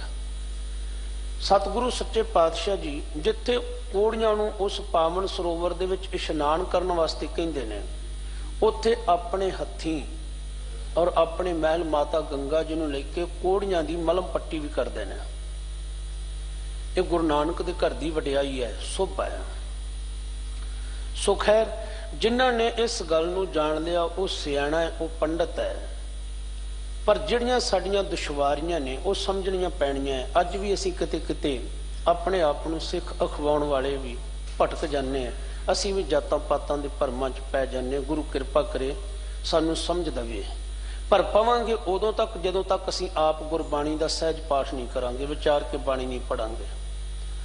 ਕਈ ਵਾਰ ਕੁਝ ਲੋਕਾਂ ਦੇ ਗਿਲੇ ਸ਼ਿਕਵੇ ਹੁੰਦੇ ਆ, ਕੁਝ ਫੋਨ ਵੀ ਕਰਦੀਆਂ ਨੇ ਗੁਰੂ ਦੀਆਂ ਸੰਗਤਾਂ, ਲਓ ਜੀ ਫਲਾਣੀ ਜਗ੍ਹਾ ਦੇ ਉੱਪਰ ਮਜਬੀ ਸਿੱਖਾਂ ਨੂੰ ਲੰਗਰ ਨਹੀਂ ਪਕਾਉਣ ਦਿੱਤਾ ਜਾਂਦਾ ਜੀ, ਉਹਨਾਂ ਨੂੰ ਅੰਮ੍ਰਿਤ ਕਹਿੰਦੇ ਨੇ ਵੱਖਰਾ ਛਕਾਉਣਾ ਜੀ, ਵੱਖਰੀ ਲੈਣ ਲੱਗੇ। ਤੇ ਮੈਂ ਇਹਨਾਂ ਨੂੰ ਬੜੇ ਪਿਆਰ ਨਾਲ ਸਮਝਾਉਣਾ ਹੁੰਦਾ, ਤੁਸੀਂ ਜਾਂਦੇ ਹੀ ਕਿਉਂ ਜੇ ਇਹੋ ਜਿਹੇ ਥਾਵਾਂ ਤੇ? ਤੁਸੀਂ ਜਾਓ ਸ਼੍ਰੀ ਅਕਾਲ ਤਖਤ ਸਾਹਿਬ ਜੀ ਦੇ, ਗੁਰੂ ਰਾਮਦਾਸ ਦੇ ਘਰ ਦੀਆਂ ਵਡਿਆਈਆਂ ਲਓ, ਮੇਰੀ ਪੀਰੀ ਦੇ ਮਾਲਕ ਗੁਰੂ ਹਰਗੋਬਿੰਦ ਸਾਹਿਬ ਮਹਾਰਾਜ ਜੀ ਦੇ ਕਿਰਪਾ ਦੇ ਪਾਤਰ ਬਣੋ। ਉੱਥੋਂ ਗੁਰੂ ਕੇ 5 ਪਿਆਰੇ ਸਾਹਿਬਾਨ ਦੇ ਪਾਸੋਂ ਅੰਮ੍ਰਿਤ ਪਾਨ ਕਰ ਲਓ। ਤੁਸੀਂ ਸਾਡੇ ਕੋਲ ਆ ਜਾਓ ਗੁਰਦੁਆਰਾ ਬੀੜ ਬਾਬਾ ਬੁੱਢਾ ਸਾਹਿਬ। ਤੁਸੀਂ ਦਿੱਲੀ ਦੇ ਵਿੱਚ ਰਹਿਣ ਵਾਲੇ ਹੋ, ਮੈਂ ਤੁਹਾਨੂੰ ਇੱਕ ਬੇਨਤੀ ਕਰਾਂ, ਕਿਉਂਕਿ ਇੱਥੇ ਵੀ ਅੰਮ੍ਰਿਤ ਸੰਚਾਰ ਹੁੰਦਾ ਹੈ ਹਫ਼ਤੇ ਦੇ ਵਿੱਚ 2 ਵਾਰ, ਔਰ ਕੱਲ੍ਹ ਨੂੰ ਵੀ ਅੰਮ੍ਰਿਤ ਸੰਚਾਰ ਹੋਣਾ ਹੈ। ਅਸੀਂ ਜਾਈਏ ਗੁਰ ਅਸਥਾਨ ਦੇ ਉੱਪਰ ਜਿੱਥੇ ਸੱਚ ਦੀ ਗੱਲ ਕੀਤੀ ਜਾਂਦੀ ਹੈ, ਗੁਰਮਤ ਦੀ ਰਹਿਣੀ ਰਹੀ ਜਾਂਦੀ ਹੈ। ਅਸੀਂ ਉੱਥੇ ਜਾਈਏ ਤੇ ਗੁਰੂ ਕੇ 5 ਪਿਆਰੇ ਸਾਹਿਬਾਨ ਦੇ ਪਾਸੋਂ ਤੁਹਾਨੂੰ ਗੁਰੂ ਗ੍ਰੰਥ ਸਾਹਿਬ ਦੀ ਹਜ਼ੂਰੀ ਵਿੱਚ ਅੰਮ੍ਰਿਤ ਪਾਨ ਕਰ ਲਈਏ। ਤੇ ਨਾਲ ਮੈਂ ਉਹਨਾਂ ਨੂੰ ਵੀ ਬੇਨਤੀ ਕਰਨੀ ਚਾਹੁੰਦਾ ਹੈ ਕਿ ਕੀ ਅਸੀਂ ਗੁਰੂ ਗੋਬਿੰਦ ਸਿੰਘ ਨਾਲੋਂ ਵੱਡੇ ਹੋ ਗਏ? ਜੇ ਸਤਿਗੁਰਾਂ ਨੇ ਸਾਰਿਆਂ ਨੂੰ ਇੱਕ ਜਗ੍ਹਾ ਤੇ ਅੰਮ੍ਰਿਤ ਪਾਨ ਕਰਵਾਇਆ ਹੈ ਇੱਕ ਬਾਟੇ ਵਿੱਚ, ਤੇ ਕੀ ਅਸੀਂ ਗੁਰੂ ਗੋਬਿੰਦ ਸਿੰਘ ਜੀ ਨਾਲੋਂ ਵੱਡੇ ਹੋ ਗਏ? ਜੇ ਉਹਨਾਂ ਨੇ ਜਾਤ ਪਾਤ ਦੀ ਜੜ ਨੂੰ ਪੁੱਟਿਆ ਹੈ ਤੇ ਅਸੀਂ ਮੁੜ ਉਸ ਜੜ ਨੂੰ ਲਾ ਰਹੇ ਹਾਂ, ਤੇ ਕੀ ਅਸੀਂ ਗੁਰੂ ਸਾਹਿਬਾਨ ਨਾਲੋਂ ਵੱਡੇ ਹੋ ਗਏ? ਇਸ ਵਾਸਤੇ ਸਾਨੂੰ ਵੀ ਅਰਦਾਸ ਕਰਨੀ ਚਾਹੀਦੀ, ਸਤਿਗੁਰੂ ਸਾਨੂੰ ਆਪਣੀ ਮੱਤ ਦੇ ਤੇ ਅਸੀਂ ਇਸ ਭਰਮ ਜਾਲ ਦੇ ਵਿੱਚੋਂ, ਇਸ ਜਾਤ ਪਾਤ ਰੂਪੀ ਦਲਦਲ ਦੇ ਵਿੱਚੋਂ ਬਾਹਰ ਆ ਸਕੀਏ। ਗੁਣ ਗੋਬਿੰਦ ਨ ਜਾਣੀਏ ਮਾਏ, ਅਣ ਡੀਠਾ ਕਿਛ ਕਹਿ ਨ ਜਾਏ, ਕਿਆ ਕਰ ਆਖ ਵਖਾਣੀਏ ਮਾਏ, ਰਹਾਉ ਉਪਰ ਦਰ ਅਸਮਾਨ ਪਿਆਲ, ਕਿਉਂ ਕਰ ਕਹੀਏ ਦੇਹੋ ਵਿਚਾਰ। ਉੱਪਰ ਉੱਪਰ ਵੀ, ਦਰ ਹੇਠਾਂ, ਅਸਮਾਨ ਦੇ ਵਿੱਚ ਵੀ, ਪਿਆਲ ਪਤਾਲ ਦੇ ਵਿੱਚ ਵੀ। ਵਾਹਿਗੁਰੂ ਅਕਾਲ ਪੁਰਖ ਜਿਹੜਾ ਹੈ ਉਹ ਸਾਰੀਆਂ ਹੀ ਜਗ੍ਹਾ ਤੇ ਵਿਆਪਕ ਹੈ। ਅਸੀਂ ਜਿੱਥੇ ਵੀ ਜਾਵਾਂਗੇ ਹਰ ਜਗ੍ਹਾ ਤੇ ਹੈ। ਕੋਈ ਵੀ ਜਗ੍ਹਾ ਇਹੋ ਜਿਹੀ ਨਹੀਂ ਹੈ ਜਿੱਥੇ ਪਰਮੇਸ਼ਰ ਨਾ ਹੋਵੇ, ਉਹ ਹਰ ਜਗ੍ਹਾ ਤੇ ਹੈ। ਇਹ ਹੋ ਸਕਦਾ ਹੈ ਕਿ ਸੂਰਜ ਹੁਣ ਪੂਰਬ ਦੇ ਵਿੱਚ ਹੈ, ਪੱਛਮ ਦੇ ਵਿੱਚ ਹਨੇਰਾ ਹੈ। ਜਦੋਂ ਉਧਰ ਸੂਰਜ ਹੋਵੇਗਾ, ਉਧਰ ਚਾਨਣ ਹੋਵੇਗਾ, ਸਾਡੇ ਹਨੇਰਾ ਹੋਵੇਗਾ, ਅਸੀਂ ਕਹਿ ਸਕਦੇ ਹਾਂ, ਮੰਨ ਸਕਦੇ ਹਾਂ, ਸੱਚ ਹੈ। ਪਰ ਜੇ ਅਸੀਂ ਕਹਿ ਲਈਏ ਕਿ ਰੱਬ ਇਸ ਜਗ੍ਹਾ ਤੇ ਹੈ, ਪੂਰਬ ਵਿੱਚ ਹੈ, ਪੱਛਮ ਦੇ ਵਿੱਚ ਨਹੀਂ ਹੈ, ਉੱਤਰ ਵਿੱਚ ਹੈ, ਦੱਖਣ ਵਿੱਚ ਨਹੀਂ ਹੈ, ਇਹ ਸਾਡੀ ਬੇਸਮਝੀ ਹੈ। ਉਹ ਹਰ ਜਗ੍ਹਾ ਤੇ ਵਿਆਪਕ ਹੈ, ਹਰ ਜਗ੍ਹਾ ਤੇ ਵਿਆਪਕ ਹੈ। ਕਹਿੰਦੇ ਨੇ ਤੁਸੀਂ ਜੇ ਕੋਈ ਹੈ ਤੁਹਾਡੇ ਕੋਲ ਵਿਚਾਰ ਤੁਸੀਂ ਦੱਸ ਦਿਓ, ਤੁਸੀਂ ਸਪਸ਼ਟ ਕਰ ਦਿਓ। ਜਿਹੜੀ ਗੱਲ ਭਗਤ ਕਬੀਰ ਸਾਹਿਬ ਜੀ ਨੇ ਕਹੀ ਸੀ ਨਾ, ਉਹੀ ਗੱਲ ਮੇਰੇ ਗੁਰੂ ਨਾਨਕ ਸਾਹਿਬ ਮਹਾਰਾਜ ਜੀ ਨੇ ਮੱਕੇ ਵਿੱਚ ਵੀ ਕਹੀ ਸੀ, ਜਦੋਂ ਜੀਵਨ ਮਾਰੀ ਲੱਤ ਦੀ ਕਿਹੜਾ ਸੁੱਤਾ ਕੁਫਰ ਕੁਫਾਰੀ, ਲੱਤਾਂ ਵੱਲ ਖੁਦਾਏ ਦੇ ਕਿਉਂ ਕਰ ਪਿਆ ਹੋਏ ਬਜਗਾਰੀ। ਤੇ ਸਤਿਗੁਰਾਂ ਨੇ ਕਿਹਾ ਸੀ ਮੈਂ ਤਾਂ ਮੁਸਾਫਰ ਹਾਂ, ਥੱਕਿਆ ਹੈ, ਜਿਸ ਪਾਸੇ ਅੱਲਾਹ ਪਾਕ ਦਾ ਘਰ ਨਹੀਂ ਹੈ ਮੇਰੇ ਪੈਰ ਉਸ ਪਾਸੇ ਕਰਦੇ ਭਾਈ। ਤੇ ਜਦੋਂ ਜੀਵਨ ਨੇ ਸਤਿਗੁਰਾਂ ਦੇ ਚਰਨ ਪਕੜੇ, ਉਹ ਰੱਖੇ। ਹੁਣ ਸਤਿਗੁਰਾਂ ਦੇ ਚਰਨ ਕਿੱਥੇ? ਮੇਰੇ ਪਾਤਸ਼ਾਹ ਜੀ ਨੇ ਸਵਾਲ ਉਸੇ ਕੀਤਾ ਸੀ ਕਿ ਜੇ ਅੱਲਾਹ ਏਕ ਮਸੀਤ ਬਸਤੇ ਅਵਰ ਮੁਲਕ ਕਿਸ ਕੇਰਾ, ਜੇ ਅੱਲਾਹ ਪਾਕ ਕੇਵਲ ਮੱਕੇ ਸ਼ਹਿਰ ਦੇ ਵਿੱਚ ਹੀ ਹੈ, ਬਲਕਿ ਕਾਬੇ ਦੇ ਵਿੱਚ ਹੀ ਖੁਦਾ ਰਹਿੰਦਾ, ਤੇ ਬਾਕੀ ਸਾਰੇ ਸੰਸਾਰ 'ਚ ਕੌਣ ਰਹਿੰਦਾ? ਜਵਾਬ ਕੋਈ ਨਹੀਂ ਸੀ। ਮੱਕੇ ਦੇ ਬੜੇ ਕਾਜੀ ਮੁਲਾਣੇ ਇਕੱਠੇ ਹੋ ਕੇ ਆਏ। ਜਦੋਂ ਜਵਾਬ ਕੋਈ ਨਹੀਂ ਸੀ ਕਿ ਮੁਹੰਮਦ ਸਾਹਿਬ ਵੀ ਕਹਿੰਦੇ ਕਿ ਜੋ ਅੱਲਾਹ ਤਾਲਾ ਹੈ ਉਹ ਜਰਾ ਜਰਾ ਦੇ ਵਿੱਚ, ਕਣ ਕਣ ਦੇ ਵਿੱਚ ਮੌਜੂਦ ਹੈ, ਤੇ ਹੋਏ ਹੈਰਾਨ ਕਰਨ ਜੋ ਹਾਰੀ, ਉਹ ਵੀ ਹੈਰਾਨ ਹੋ ਕੇ ਗੁਰੂ ਨਾਨਕ ਸਾਹਿਬ ਜੀ ਨੂੰ ਸਜਦੇ ਕਰਨ ਲੱਗ ਪਏ। ਤੁਸੀਂ ਸੱਚੇ ਹੋ, ਤੁਸੀਂ ਸਮਰੱਥ ਹੋ। ਟੰਗੋਂ ਪਕੜ ਘਸੀਟਿਆ ਫਿਰਿਆ ਮੱਕਾ ਕਲਾ ਦਿਖਾਰੀ। ਬਲਕਿ ਜਿਹੜੇ ਮੱਕੇ ਦੇ ਰਹਿਣ ਵਾਲੇ ਲੋਕ ਸਨ, ਜਿਵੇਂ ਮੱਕਾ ਮਦੀਨਾ ਨਵਾਈ ਕੇ, ਗੜ ਬਗਦਾਦ ਨਵਾਈ ਕੇ, ਮੱਕਾ ਮਦੀਨਾ ਸਭੇ ਨਵਾਇਆ। ਇਹ ਸ਼ਹਿਰਾਂ ਦੇ ਨਾਂ ਹੈ। ਮਦੀਨਾ ਵੀ ਸ਼ਹਿਰ ਦਾ ਨਾਂ ਹੈ, ਬਗਦਾਦ ਵੀ ਸ਼ਹਿਰ ਦਾ ਨਾਂ ਹੈ, ਮੱਕਾ ਵੀ ਸ਼ਹਿਰ ਦਾ ਨਾਂ ਹੈ। ਗੜ ਬਗਦਾਦ ਨਵਾਏ ਕੇ, ਮੱਕਾ ਮਦੀਨਾ ਸਭੇ ਨਵਾਇਆ। ਹੁਣ ਗੁਰੂ ਨਾਨਕ ਸਾਹਿਬ ਜੀ ਦੀ ਉੱਚੀ ਸੁੱਚੀ ਸੋਚ ਦੇ ਅੱਗੇ ਸਾਰਿਆਂ ਨੂੰ ਸਿਰ ਝੁਕਾਉਣਾ ਪਿਆ ਤੇ ਭਾਈ ਸਾਹਿਬ ਭਾਈ ਗੁਰਦਾਸ ਜੀ ਗਵਾਹੀ ਭਰਦੇ ਨੇ। ਫਿਰ ਉਹਨਾਂ ਨੇ ਇੱਕ ਬੇਨਤੀ ਵੀ ਕੀਤੀ ਕਿ ਇਹ ਨਾਨਕ ਸ਼ਾਹ ਤੁਸੀਂ ਸਾਡੇ ਪੀਰ ਹੋ, ਸਾਡੇ ਵਲੀ ਹੋ, ਤੁਸੀਂ ਸਾਨੂੰ ਕੋਈ ਆਪਣੀ ਨਿਸ਼ਾਨੀ ਦੇ ਦਿਓ। ਤੇ ਜਿਹੜੇ ਸਤਿਗੁਰਾਂ ਨੇ ਆਪਣੇ ਚਰਨੀ ਖੜਾਵਾਂ ਪਾਈਆਂ ਹੋਈਆਂ ਸੀ ਉਹਨਾਂ ਨੇ ਉਹ ਖੜਾਵਾਂ ਰੱਖ ਲਈਆਂ। ਧਰੀ ਨਿਸ਼ਾਨੀ ਕੌਂਸ ਦੀ ਮੱਕੇ ਅੰਦਰ ਪੂਜ ਕਰਾਈ। ਸਤਿਗੁਰੂ ਸੱਚੇ ਪਾਤਸ਼ਾਹ ਜੀ ਕਿਰਪਾ ਕਰਦੇ ਨੇ। ਜਿਹੜਾ ਵਾਹਿਗੁਰੂ ਅਕਾਲ ਪੁਰਖ ਉਹ ਹਰ ਜਗ੍ਹਾ ਤੇ ਵਿਆਪਕ ਹੈ। ਬਿਨ ਜਿਹਵਾ ਜੋ ਜਪੇ ਹੈ ਆਏ, ਕੋਈ ਜਾਣੇ ਕੈਸਾ ਨਾਉ। ਬਿਨ ਜਿਹਵਾ, ਕਈ ਵਾਰ ਅਸੀਂ ਜ਼ਬਾਨ ਨਾਲ ਬੜਾ ਵਿਖਾਉਣੇ, ਬੋਲਦੇ ਬੜਾ ਹਾਂ ਕਿ ਮੈਂ ਬੜਾ ਵੱਡਾ ਗਿਆਨੀ, ਮਾਫ ਕਰਨਾ ਹੁਣ ਤੇ ਸਾਨੂੰ ਬ੍ਰਹਮ ਗਿਆਨੀ ਦਾ ਵੀ ਬੁਖਾਰ ਹੋਣ ਲੱਗ ਪਿਆ ਹੈ ਕਿ ਅਸੀਂ ਕਿਸੇ ਨੂੰ ਕਹਿ ਦਈਏ ਕਿ ਮੈਂ ਤਾਂ ਹੁਣ ਬ੍ਰਹਮ ਗਿਆਨੀ ਬਣ ਗਿਆ। ਬੜੀਆਂ ਅੱਖਾਂ ਜਿਹਾ ਮੀਟ ਕੇ ਅਸੀਂ ਗੱਲਾਂ ਕਰਦੇ ਕਿ ਸਾਰੇ ਦਾ ਸਾਰਾ ਗਿਆਨ ਹੀ ਮੇਰੇ ਕੋਲ ਹੈ। ਪਰ ਸਾਡੇ ਬੋਲਾਂ ਦੇ ਵਿੱਚੋਂ ਵੀ ਕਈ ਵਾਰ ਨਫ਼ਰਤ ਜਿਹੜੀ ਹੈ ਉਹ ਝਲਕਦੀ ਹੈ। ਅਸੀਂ ਦੂਸਰਿਆਂ ਨੂੰ ਨੀਵਾਂ ਵਿਖਾਉਣ ਦਾ ਯਤਨ ਕਰਦੇ ਹਾਂ। ਬਿਨ ਜਿਹਵਾ, ਬੋਲਣ ਦੇ ਨਾਲੋਂ, ਵਿਖਾਵੇ ਦੇ ਨਾਲੋਂ, ਬਿਨ ਜਿਹਵਾ ਜੋ ਜਪੇ ਹੈ ਆਏ, ਬਲਕਿ ਅਸੀਂ ਹਿਰਦੇ ਵਿੱਚ ਵੀ ਜਪਣਾ ਹੈ। ਸਾਨੂੰ ਵਿਖਾਵੇ ਦੀ ਲੋੜ ਨਹੀਂ ਹੈ। ਮਨ ਮਾਨੇ ਲੋਗ ਨਾ ਭਤੀਜੇ, ਨਾ ਭਤੀਜੇ ਤਾਉ ਕਿਆ ਕੀਜੈ। ਪਰ ਅਸੀਂ ਕਹਿੰਦੇ ਨਹੀਂ ਜੀ ਨਹੀਂ, ਲੋਕਾਂ ਦਾ ਮਨ ਮੇਰੇ ਤੇ ਰਿੱਝਣਾ ਚਾਹੀਦਾ। ਲੋਕੀ ਕਹਿਣ ਕਿ ਵਾਹ ਵਾਹ ਭਾਈ ਸਾਹਿਬ ਕਿਤੇ ਕਥਾ ਕਰਦੇ ਆ, ਵਾਟੀ ਕੱਢ ਦਿੰਦੇ ਆ, ਕਮਾਲ ਹੀ ਕਰ ਦਿੰਦੇ ਆ। ਸਾਡਾ ਇਹੀ ਇੱਕ ਵਾਸਤਾ ਰਹਿ ਗਿਆ। ਕਈ ਵਾਰ ਅਸੀਂ ਇਸ ਆਪ ਹੁਦਰੇਪਣ ਦੇ ਵਿੱਚ ਇਹੋ ਜਿਹਾ ਰਾਹ ਅਪਣਾ ਲੈਂਦੇ ਆ ਜਿਹਦੇ ਨਾਲ ਸਾਨੂੰ ਸ਼ਰਮਸਾਰ ਹੋਣਾ ਪੈਂਦਾ ਹੈ। ਵੇਖੋ, ਇਤਿਹਾਸ ਜਿਹੜਾ ਹੈ ਸਿੱਖਾਂ ਨੇ ਸਿਰਜਿਆ ਜ਼ਰੂਰ ਹੈ, ਲਿਖਿਆ ਨਹੀਂ। ਪਰ ਜਿਨ੍ਹਾਂ ਨੇ ਲਿਖਿਆ ਹੈ, ਭਾਵੇਂ ਕਿ ਉਹਨਾਂ ਦੀਆਂ ਬਹੁਤੀਆਂ ਵਿਚਾਰਾਂ ਨਾਲ ਅਸੀਂ ਸਹਿਮਤ ਨਹੀਂ, ਅਗਰ ਉਹ ਇੰਨਾ ਵੀ ਨਾ ਕਰਦੇ ਤੇ ਅੱਜ ਸਾਡੇ ਕੋਲ ਕੀ ਹੁੰਦਾ। ਜੇ ਸਾਨੂੰ ਲੱਗਦਾ ਹੈ ਕਿ ਆਹ ਚੀਜ਼ ਉਹਨਾਂ ਨੇ ਗੁਰਮਤਿ ਆਸ਼ੇ ਅਨੁਸਾਰ ਨਹੀਂ ਲਿਖੀ, ਜਾਂ ਇਹ ਚੀਜ਼ ਬੋਲਣ ਦੇ ਨਾਲ ਮਨਮਤ ਦਾ ਪ੍ਰਚਾਰ ਹੁੰਦਾ ਹੈ, ਗੁਰ ਸਿਧਾਂਤਾਂ ਦੇ ਉਲਟ ਗੱਲ ਜਾਂਦੀ, ਅਸੀਂ ਉਹਨਾਂ ਗੱਲਾਂ ਨੂੰ ਛੱਡ ਦਈਏ। ਸਾਡੀ ਬਿਰਤੀ ਜਿਹੜੀ ਹੈ ਉਹ ਹੰਸ ਵਰਗੀ ਬਣ ਜਾਏ, ਜਿਹਦੇ ਨਾਲ ਮਾਨਵਤਾ ਦਾ ਪਲਾ ਹੁੰਦਾ ਹੈ, ਜਿਹਦੇ ਨਾਲ ਸਾਡਾ ਆਪਸੀ ਪਿਆਰ ਬਣਦਾ ਹੈ। ਪਰੰਤੂ ਅਸੀਂ ਹੰਸ ਵਰਗੀ ਬਿਰਤੀ ਨੂੰ ਛੱਡ ਕੇ ਕਈ ਵਾਰਾਂ ਕਾਂ ਵਾਲੀ ਬਿਰਤੀ ਅਪਣਾ ਲੈਂਦੇ ਹਾਂ। ਕਿਉਂਕਿ ਕਾਂ ਦਾ ਸੁਭਾਅ ਹੁੰਦਾ ਹੈ ਕਊਆ ਕਾਕੂ ਅੰਮ੍ਰਿਤ ਰਸ ਪਾਈਏ, ਤ੍ਰਿਪਤੇ ਵਿਸਟਾ ਖਾਏ ਮੁਖ ਗੋਹੇ।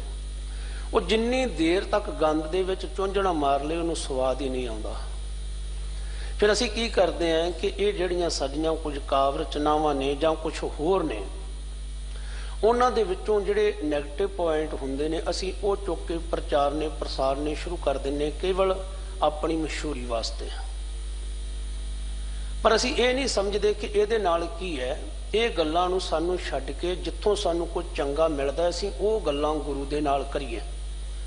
ਤੇ ਬਾਅਦ ਵਿੱਚ ਜੇ ਕੋਈ ਸਾਨੂੰ ਕਹਿੰਦਾ ਹੈ ਕਿ ਭਾਈ ਸਾਹਿਬ ਜੀ ਤੁਸੀਂ ਆਓ ਸਾਰੇ ਮਿਲ ਬੈਠੀਏ, ਤੇ ਚੰਗੀ ਗੱਲ ਹੈ ਮਿਲ ਬੈਠਣਾ। ਮੈਂ ਤਾਂ ਕਈ ਵਾਰ ਕਹਿਣਾ ਹੁੰਦਾ ਹੈ, ਸਾਨੂੰ ਸਾਰਿਆਂ ਨੂੰ ਪਤਾ ਹੈ ਕਿ ਸਾਡੇ ਬਹੁਤ ਸਾਰੀਆਂ ਕਾਵਿ ਰਚਨਾਵਾਂ ਦੇ ਵਿੱਚ ਬਹੁਤ ਸਾਰੀ ਮਿਲਾਵਟ ਹੈ, ਕਿਉਂਕਿ ਜਿਨ੍ਹਾਂ ਨੇ ਸੇਵਾਵਾਂ ਨਿਭਾਈਆਂ ਸੀ ਉਹ ਜ਼ਿਆਦਾਤਰ ਜਿਸ ਵੀ ਸੰਪਰਦਾ ਚੋਂ ਨਿਕਲੇ ਹੋਣ, ਨਿਰਮਲਿਆਂ ਵਿੱਚੋਂ ਨਿਕਲੇ ਹੋਣ, ਵਿਪਰਵਾਦੀ ਪ੍ਰਭਾਵ ਵੀ ਸੀ।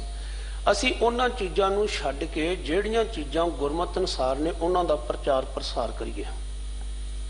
ਵਿਵਾਦ ਛੇੜਨੇ ਕੋਈ ਵੱਡੀ ਗੱਲ ਨਹੀਂ ਹੁੰਦੀ, ਪਰ ਜੇਕਰ ਅਸੀਂ ਸਾਰੇ ਮਿਲ ਬੈਠ ਕੇ ਕੁਝ ਗੱਲਾਂ ਇਹੋ ਜਿਹੀਆਂ ਹੁੰਦੀਆਂ ਜਿਹੜੀਆਂ ਸਟੇਜਾਂ ਤੇ ਨਹੀਂ ਕੀਤੀਆਂ ਜਾਂਦੀਆਂ, ਉਹ ਕਮਰੇ ਵਿੱਚ ਬੈਠ ਕੇ ਆਪਸ ਵਿੱਚ ਕੀਤੀਆਂ ਜਾਂਦੀਆਂ, ਉਹਨਾਂ ਨੂੰ ਕਿਵੇਂ ਸੁਲਝਾਇਆ ਜਾਵੇ, ਇਹ ਸੋਚ ਨੂੰ ਅਪਣਾਉਣ ਦੀ ਲੋੜ ਹੈ। ਅਗਰ ਜੇ ਸਾਨੂੰ ਲੱਗਦਾ ਵੀ ਹੈ ਤੇ ਕੁਛ ਸਾਨੂੰ ਬੁਲਾਉਂਦਾ ਵੀ ਹੈ, ਫਿਰ ਸਾਡਾ ਇੱਕ ਫਰਜ਼ ਵੀ ਬਣਦਾ ਹੈ ਅਸੀਂ ਨਹੀਂ ਜਾਣਾ, ਉਹਨੂੰ ਕਹਿ ਦਈਏ ਤੁਸੀਂ ਮੇਰੇ ਕੋਲ ਆ ਜਾਓ ਤੇ ਆਪਾਂ ਸਾਰੇ ਭੈਣ ਭਾਈ ਰਲ ਮਿਲ ਕੇ ਵਿਚਾਰ ਕਰ ਲੈਂਦੇ ਹਾਂ। ਤੁਸੀਂ ਵੀ ਗੁਰਸਿੱਖ ਹੋ, ਮੈਂ ਵੀ ਗੁਰਸਿੱਖਾਂ, ਹੋ ਸਕਦਾ ਹੈ ਮੇਰੀ ਬੁੱਧੀ ਨਾ ਕੰਮ ਕਰਦੀ ਹੋਵੇ, ਤੁਹਾਡੇ ਕੋਲ ਚੰਗੀਆਂ ਵਿਚਾਰਾਂ ਹੋਣ। ਨਾਲੇ ਗੁਰਮਤਿ ਦਾ ਤੇ ਸਿਧਾਂਤ ਹੀ ਇਹੀ ਹੈ ਕਿ ਹੋਏ ਇਕੱਤਰ ਮਿਲੋ ਮੇਰੇ ਭਾਈ, ਦੁਬਿਧਾ ਦੂਰ ਕਰੋ ਲਿਵ ਲਾਇਆ। ਪਰ ਨਹੀਂ, ਅਸੀਂ ਇੱਕ ਦੂਜੇ ਵੱਲ ਨੂੰ ਉਂਗਲਾਂ ਕਰਨ ਲੱਗ ਪਏ, ਆਪਣੇ ਆਪ ਨੂੰ ਵੱਡਾ ਅਖਵਾਉਣ ਵਾਸਤੇ, ਦੂਜੇ ਨੂੰ ਨੀਵਾਂ ਵਿਖਾਉਣ ਵਾਸਤੇ। ਸਤਿਗੁਰੂ ਸੱਚੇ ਪਾਤਸ਼ਾਹ ਕਹਿੰਦੇ ਜੇਬਾਂ ਨਾਲ ਗੱਲ ਨਹੀਂ ਬਣਨੀ, ਕਥਨ ਨਾਲ ਗੱਲ ਨਹੀਂ ਬਣਨੀ, ਉਹ ਗੁਰਮੁਖਾ ਗੱਲ ਉਦਣ ਬਣਨੀ ਉਹ ਜਿਹੜੇ ਬਚਨ ਤੂੰ ਕਰ ਰਿਹਾ ਹੈ, ਜਿਹੜੇ ਬੋਲ ਤੂੰ ਦੂਜਿਆਂ ਨਾਲ ਸਾਂਝੇ ਕਰ ਰਿਹਾ, ਉਹ ਤੇਰੇ ਆਪਣੇ ਜੀਵਨ ਦਾ ਆਧਾਰ ਵੀ ਬਣ ਜਾਣ। ਔਰ ਜਿਨ੍ਹਾਂ ਨੇ ਹਿਰਦਾ ਕਰਕੇ ਪਰਮੇਸ਼ਰ ਦੀ ਇਬਾਦਤ ਨੂੰ ਜਾਣਿਆ ਹੈ, ਕੋਈ ਜਾਣੇ, ਕੋਈ ਵਿਰਲਾ ਹੀ ਜਾਣਦਾ ਹੈ ਕੈਸਾ ਨਾਮ, ਪਰਮੇਸ਼ਰ ਦਾ ਨਾਮ, ਉਸ ਦੀ ਬਖਸ਼ਿਸ਼, ਉਸ ਦੀ ਵਡਿਆਈ, ਉਸ ਦੀ ਮਹਿਮਾ ਕੀ ਹੈ, ਉਹ ਤੇ ਸਵਾਦ ਲੈਂਦਾ ਹੈ। ਕਹੋ ਕਬੀਰ ਗੂੰਗਾ ਗੁੜ ਖਾਇਆ, ਪੁੱਛੇ ਤੋ ਕਿਆ ਕਹੀਏ। ਜਿਹਨੇ ਉਹਨੂੰ ਇਹ ਆਨੰਦ ਹੀ ਇਸ ਤਰ੍ਹਾਂ ਦਾ ਬਣ ਗਿਆ, ਉਹ ਕੁਝ ਕਹਿ ਹੀ ਨਹੀਂ ਸਕਦਾ। ਪਰ ਜਿਹੜੇ ਕੁਝ, ਮੈਂ ਕਿਸੇ ਦੀ ਗੱਲ ਨਾ ਕਰਾਂ, ਮੇਰੇ ਵਰਗੇ ਲੋਕ 4 ਅੱਖਰ ਜਾਣ ਲੈਂਦੇ ਨੇ, ਉਹਨਾਂ ਦੇ ਮਨ ਦੇ ਅੰਦਰ ਇਹੀ ਹੁੰਦਾ ਹੈ ਕਿ ਬਸ ਮੈਂ ਵਿਦਵਾਨ ਹਾਂ, ਮੈਂ ਸਿਆਣਾ, ਬਾਕੀ ਤੇ ਸਾਰੇ ਐਵੇਂ ਹੀ ਹੈ। ਫਿਰ ਉਹ ਆਪ ਹੀ ਕੁਹਾੜੇ ਦਾ ਦਸਤਾ ਬਣ ਕੇ ਆਪਣੀਆਂ ਜੜ੍ਹਾਂ ਆਪ ਵੱਢਣੀਆਂ ਸ਼ੁਰੂ ਕਰ ਦਿੰਦੇ ਨੇ। ਸਾਨੂੰ ਥੋੜਾ ਜਿਹਾ ਇਸ ਗੱਲ ਤੋਂ ਵੀ ਗੁਰੇਜ਼ ਕਰਨ ਦੀ ਲੋੜ ਹੈ। ਇਹ ਗੱਲ ਕੇਵਲ ਤੁਹਾਡੇ ਵਾਸਤੇ ਨਹੀਂ, ਮੇਰੇ ਵਾਸਤੇ ਵੀ ਹੈ। ऊपर दर आसमान भयाल क्यों कर कहिए देहो विचार, बिन जेहवा जो जपे है आए, कोई जाने कैसा नाओ, कथनी बदनी रहे निभ्रांत। इस पासे तो शांत रहे, क्योंकि गल कथन नाल नहीं होनी। मुख ते पढ़ता टीका सहत, हिरदे राम नहीं पूर्ण रहत।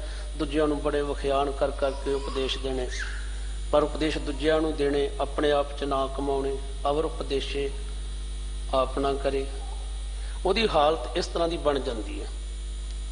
ਸੋ ਬੁਝੈ ਹੋਵੇ ਜਿਸ ਦਾਤ, ਜਿਸ ਨੂੰ ਇਹ ਬਖਸ਼ਿਸ਼ ਪ੍ਰਾਪਤ ਹੁੰਦੀ ਹੈ, ਇਸ ਫਿਲਾਸਫੀ ਨੂੰ, ਇਸ ਵਿਚਾਰਧਾਰਾ ਨੂੰ ਉਹੀ ਸਮਝਦਾ ਹੈ ਕਿ ਗੁਰੂ ਪਾਤਸ਼ਾਹ ਨੇ ਸਾਨੂੰ ਕਿਵੇਂ ਸੇਧ ਦਿੱਤੀ ਹੈ, ਕਿਵੇਂ ਸਮਝਾਇਆ ਹੈ, ਕਿਵੇਂ ਅਸੀਂ ਇੱਕ ਓੰਕਾਰ ਦੇ ਪ੍ਰੇਮ ਲਾਪ ਦੇ ਪਾਤਰ ਬਣਨਾ ਹੈ, ਤੇ ਕਿਵੇਂ ਅਸੀਂ ਕੁਦਰਤ ਵਿੱਚ ਵਸਦੇ ਹੋਏ ਕਾਦਰ ਦੇ ਦਦਾਰ ਕਰਨੇ ਨੇ।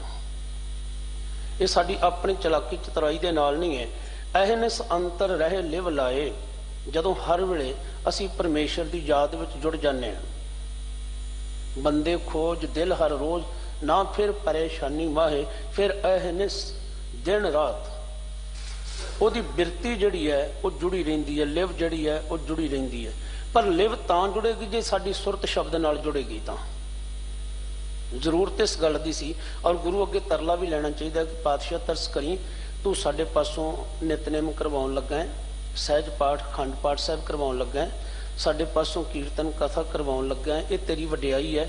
ਹੁਣ ਇੱਕ ਛੋਟਾ ਜਿਹਾ ਤਰਸ ਹੋਰ ਕਰ ਦੇ ਕਿ ਮੇਰੀ ਸੁਰਤ ਵੀ ਸ਼ਬਦ ਨਾਲ ਜੁੜ ਜੇ, ਤੇਰੇ ਅੰਮ੍ਰਿਤਮਈ ਬਚਨਾਂ ਦੇ ਵਿੱਚੋਂ ਮੈਨੂੰ ਸਵਾਦ ਵੀ ਆਉਣਾ ਸ਼ੁਰੂ ਹੋ ਜਾਏ। ਬੇਨਤੀ ਕਰਨ ਦੇ ਵਿੱਚ ਕੋਈ ਗੁਨਾਹ ਨਹੀਂ ਹੈ, ਤਰਲਾ ਲੈਣ ਵਿੱਚ ਕੋਈ ਗੁਨਾਹ ਨਹੀਂ ਹੈ। ਫਿਰ ਦਾਨ ਬੜੋ ਅਤਵੰਤ ਮਹਾਬਲ ਸੇਵਕ ਦਾਸ ਕਹਿਓ ਇਹ ਤਤ, ਤਾਹੇ ਕਹਾਂ ਪਰਵਾਹ ਕਾਹੂੰ ਕੀ ਜਾ ਕੇ ਵਸੀਸ ਧਰਿਓ ਗੁਰ ਹੱਥ। ਜਿਹਦੇ ਸਿਰ ਦੇ ਉੱਪਰ ਗੁਰੂ ਹੱਥ ਧਰ ਦਿੰਦਾ ਹੈ।